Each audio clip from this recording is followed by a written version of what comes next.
désolée, je ne suis pas sûre d'être prête pour ça. Je devrais peut-être vous avertir que je ne me rappelle plus quand je me suis lavé pour la dernière fois. Vous allez sûrement trouver que mes roupettes sentent le vinaigre fermenté dans du fromage de chèvre. Eh bien, salut à tous et à toutes, c'est Monsieur Toc, l'homme qui trafique des adresses mail à Kingston pour devenir pirate des Caraïbes. J'espère que vous allez bien et que vous avez apprécié le désert absolu du mois de juin. Mais en juillet, vous le savez, on a tout de même droit à quelques nouveautés pour pouvoir s'amuser. Et pour démarrer les festivités, malgré mes très gros soucis de santé, je vous en parlais sur mes réseaux sociaux, j'ai eu envie de larguer les amarres afin de vous réaliser le test complet d'un tout nouveau remake ensoleillé. Ça s'appelle Assassin's Creed Black Flag Resynced et c'est bien évidemment la version 2026 du 4ème AC, paru en 2013, aussi bien sur PS4, sur PS3 et même sur Wii U. Oui, je sais, tout le monde a oublié cette machine de l'enfer. 13 ans plus tard donc, ce chef-d'œuvre québécois revient hisser la grand voile et glisser sous le vent. À la fois pour convertir les nouveaux venus, certes, mais aussi et surtout, pour rassurer les fans de Garou. Tous ceux qui, comme moi, avaient terminé le jeu d'origine à 100%.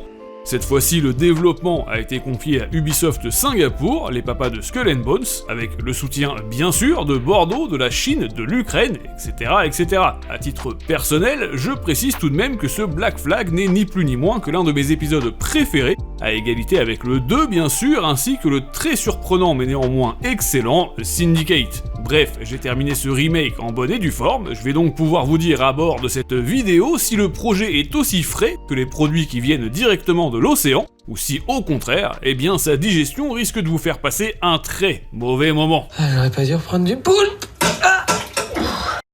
Mais avant de continuer cette vidéo, vous le savez, j'ai 30 secondes et pas une de plus pour vous parler de mon sponsor officiel, à savoir Instant Gaming.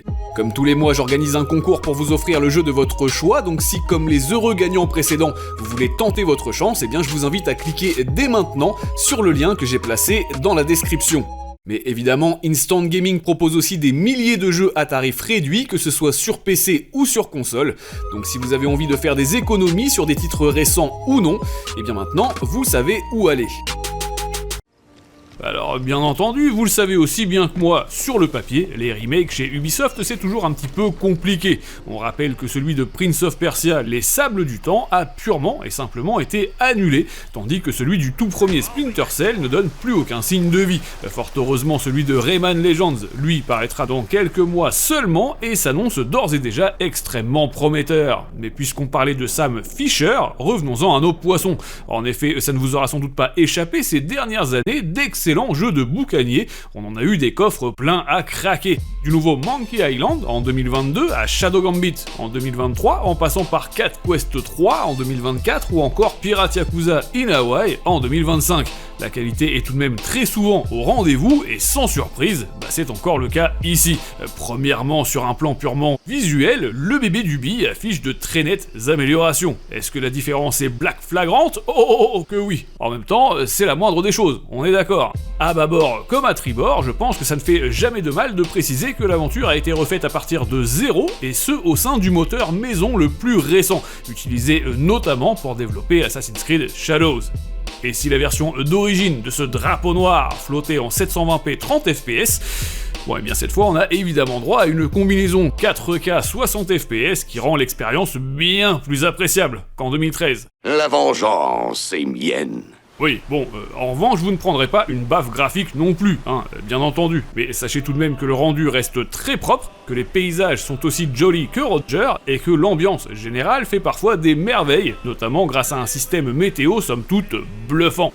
Ajoutez à cela un monde ouvert absolument immense et sans aucun temps de chargement, c'est important, mais également un dépaysement permanent, des Bahamas à la Jamaïque en passant par la Havane, façon Driver 2. On appréciera tout autant l'interface, n'ayant évidemment plus rien à voir avec celle d'origine, puisque en 2013, on avait encore la minimap en bas à gauche comme dans un GTA. D'ailleurs, le 5 était sorti la même année.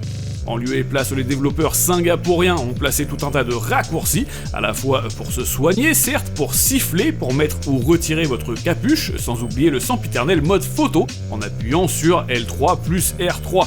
Mais je précise bien entendu que vous pouvez supprimer entièrement le HUD si ça vous gêne. Vous l'aurez donc compris, l'aspect graphique et technique est ici une réussite. On regrettera simplement l'absence de torches, rendant les passages de nuit bien trop peu lisibles, malheureusement.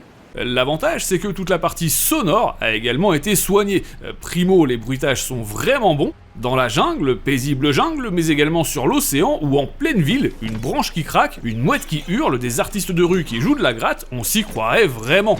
En termes de doublage également, il faut savoir que le bébé Duby est, comme il y a 13 ans, intégralement disponible en français. Bon, mais honnêtement, c'est une langue que je ne vous conseille pas du tout, tellement l'aventure prend réellement toute son ampleur en VO. Ben oui, à la fois parce que le héros vient du Pays de Galles, et ça change tout, mais aussi parce que la grande majorité des personnages est 100 fois mieux interprétée en anglais, notamment grâce aux différents accents. Je vous aurais prévenu.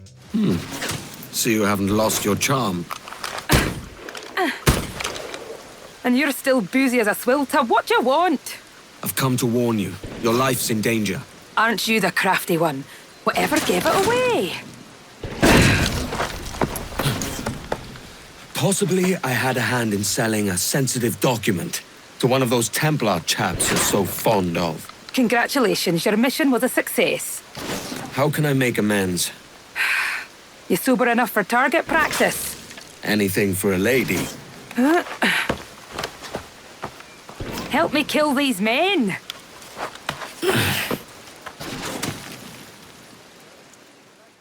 Et enfin, sachez qu'on a également droit à une OST qui fait Monsieur Mouche, à la fois en termes de musique, bien sûr, signée par le compositeur Brian Tyler, ayant bossé notamment sur le film Super Mario Galaxy, sur Scream 6 ou encore Fast and Furious Tokyo Drift, mais cette version 2026 comprend également plusieurs dizaines de chants de pirates, dont certains sont totalement inédits. Oui, la légende raconte même qu'on peut y écouter les Red Hot Chili Peppers avec la poitrine, histoire de devenir flibustier. Ouais, on boit et on pille, on fait que ce qui nous plaît, on prend tout, on paye rien. On viole vos filles, on est mauvais, on est pirates somaliens. On cherche les embrouilles, on lave vos couilles, on est pirates somaliens. Mais en ce qui concerne la partie scénario maintenant, et si vous aussi vous vous sentez orphelin depuis la fin de la série Black Sails, vous serez sans doute ravi de vivre ou de revivre les aventures du désormais célèbre Jacques Moineau. Edward Kenway, blondinet obsédé par l'argent tel le Capitaine Krabs, et même si ce n'est pas nécessairement une lumière, eh bien ces péripéties prennent place au début du XVIIIe siècle. Gros point positif. Ici, cette version resynchronisée amène de nouvelles missions, de nouvelles cinématiques aussi, notamment entre le héros et sa femme Caroline, sans oublier davantage de temps passé avec l'inénarrable Barbe Noire, ou bien 3 nouveaux membres d'équipage à recruter, qui permettent eux aussi d'enrichir encore un peu plus l'aspect narratif du jeu. Mais puisque le projet est un véritable remake, je vous le disais, et non pas un remaster, eh bien il faut aussi que je vous parle des choses ayant été supprimées de cette itération. À la fois le DLC sur Adéwalé, le prix de la liberté, idem pour le mode multijoueur d'ailleurs, mais également toute la partie qui nous permettait de jouer dans le présent au sein des bureaux d'Abstergo. Voilà, mais étant donné que vous serez amené à faire un crochet par toutes les plus belles destinations des environs, je pense qu'il est désormais grand temps d'évoquer la durée de vie proposée ici. En moyenne, vous pouvez en effet tabler sur une trentaine d'heures en ligne droite et fatalement 40 à 60 heures si vous êtes désireux de taper les 100% et déverrouiller les 50 trophées. Mais puisque la piraterie n'est jamais finie et que vous serez sans doute nombreux à vouloir chasser le trésor de Willy le Borgne, sachez que ce remake apporte avec lui plus de 6 heures de contenu totalement inédit. En vrac, j'ai noté la présence de nouveaux secrets au sein du monde ouvert, de nouvelles îles aussi à explorer, de nouvelles missions annexes narratives ou encore 8 nouvelles quêtes pour étendre la fin du jeu et faire la bamboche jusqu'à plus soif. Headed at us! Larboard bow! What are you, Captain? That's right! Tire yourself out! Grand shot, Captain!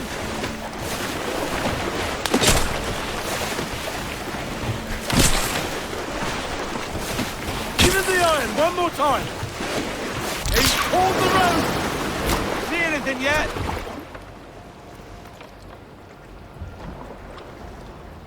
Headed at us! Larboard bow! You did it, Captain!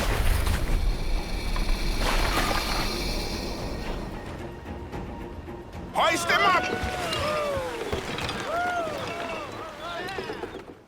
Et si vous pensiez que Sharknado était Terminado, j'aime autant vous dire que vous allez en avoir pour votre butin. puisque ce credo d'assassin contient un manoir d'où vous pourrez gérer votre flotte à envoyer en mission, améliorer les infrastructures de votre village, récupérer les charges, sans oublier la personnalisation de votre stuff, de votre frégate, les partitions musicales à dénicher, les requins, les jaguars, les iguanes et même la customisation du mode de difficulté. Et si notre héros termine sans problème la partie en mode facile, eh bien ce sera à vous d'essayer de voir si Edward bat la dure.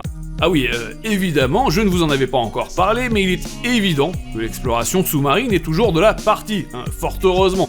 Vous aurez donc tout le loisir de découvrir des tonnes de secrets immergés et toutes les merveilles de la nature, surtout, dont on avait jusqu'ici pas la moindre idée. Lors de votre premier rapport sexuel avec une dauphine, surtout évitez les cunilingus. Elles chient par le vagin. Ok, super, mais avant de mettre les voiles, vous le savez aussi bien que moi, à part l'excellent Mirage, paru il y a déjà 3 ans et pensé pour être une espèce de retour aux sources pour faire plaisir aux fans, force est de constater que depuis 2017, la franchise Assassin's Creed ne ressemble plus du tout à ce qu'elle proposait à la base. Bah ouais, ça fera déjà 10 piges l'année prochaine, certes, mais à travers AC Origins, AC Odyssey, AC Valhalla et AC Shadows, Ubisoft a absolument tenu à faire basculer sa licence dans un tout autre style. D'aucuns diront même que c'est un petit peu ce qui a tué la saga, ACDC si vous préférez.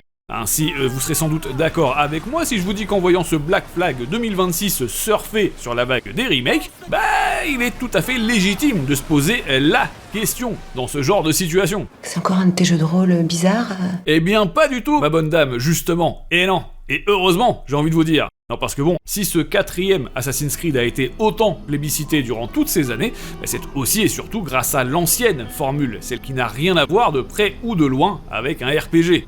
Vous pouvez donc servir le grog et prévenir le timonier, oui, on est ici face à un jeu d'action-aventure façon PS3 et Xbox 360. Nonobstant, manette en main, l'expérience a été rendue bien plus fluide et je ne dis pas ça parce que la DualSense a également été optimisée, même si c'est vrai. Concrètement, pas mal de petits changements apparaissent dans cette ACBFR, ou Association de chevreuils bretons faisant du roller, en bon français, à commencer par son système de baston. Ben oui, le feeling ressemble certes aux épisodes les plus récents, mais il est surtout moins rigide et plus spectaculaire. À l'origine, on utilisait la touche carré pour assassiner grâce à la lame secrète, maintenant c'est triangle, et surtout, désormais on a de vrais duels. Appuyez sur R3 pour verrouiller un ennemi, sur R1 pour frapper, pressez rond pour esquiver, sans oublier L1 qui permet de réaliser des parades à la Mickey et donc de tuer presque instantanément vos adversaires si vous les placez à la perfection. Mais trêve de sabordage, capitaine, il faut également que je vous dise à quel point le parcours a été lui aussi amélioré, que notre ami Edward peut désormais s'accroupir à volonté, sans parler de l'arrivée un peu plus tôt dans l'aventure du lancer de cordage avec R2 plus rond et qui permet d'attirer puis de fumer les ennemis façon Scorpion dans Mortal Kombat. Et puis, toujours au rayon des nouveautés, les joueurs ont désormais la possibilité d'avoir des animaux de compagnie devant le gouvernail. Si. Alors, non, on ne peut pas avoir sac à main le crocodile. En revanche, on peut opter pour un chat ou pour un singe. Tout à fait, comme Gina Davis en 95. Personnellement, et même si rien n'est vrai, donc tout est permis, je vais être honnête avec vous, j'avais adoré ce Black Flag il y a 13 ans. Et si les nouveaux venus ne doivent absolument pas passer à côté, ça y a même pas à réfléchir, hein, bah, il est clair que les vieux de la vieille, eux, peuvent s'interroger. Franchement, j'attendais pas du tout ce remake, justement parce que je connais déjà très bien le jeu de base. Mais maintenant que j'ai passé plus d'une semaine non-stop sur ce millésime 2026, bah, très sincèrement, le plaisir de jeu n'a pas viré de bord, et ce du début à la fin. Ne serait-ce que grâce aux batailles navales, toujours aussi impressionnantes, au pilotage aussi, toujours aussi jouissif du Jackdaw, façon Majima Goro, ou tout simplement pour profiter à nouveau de cette ambiance pirate inimitable, et au sein de laquelle Edward et sa bande forment tout de même une sacrée ribambelle de bras cassés, faut bien l'avouer. Capitaine, vous vous rappelez notre petite conversation? La fois où on se demandait si le cochon était un genre de fruit. Non. Voilà donc tout ce que je pouvais vous dire sur cette Assassin's Creed Black Flag Resynced, ça sort le 9 juillet sur tous les supports, et comme d'habitude, cette vidéo m'aura demandé plus de 60 heures de travail. J'espère donc que ça vous a plu et que vous prendrez 3 petites secondes de votre temps pour la faire tourner autour de vous, vous abonner, la booster et me rejoindre sur mes réseaux sociaux. De mon côté, je vous donne rendez-vous dans quelques jours à peine pour mes autres tests du mois de juillet, mais d'ici là, jouez bien, amusez-vous bien et à très vite. Ahoy, Moussaillon!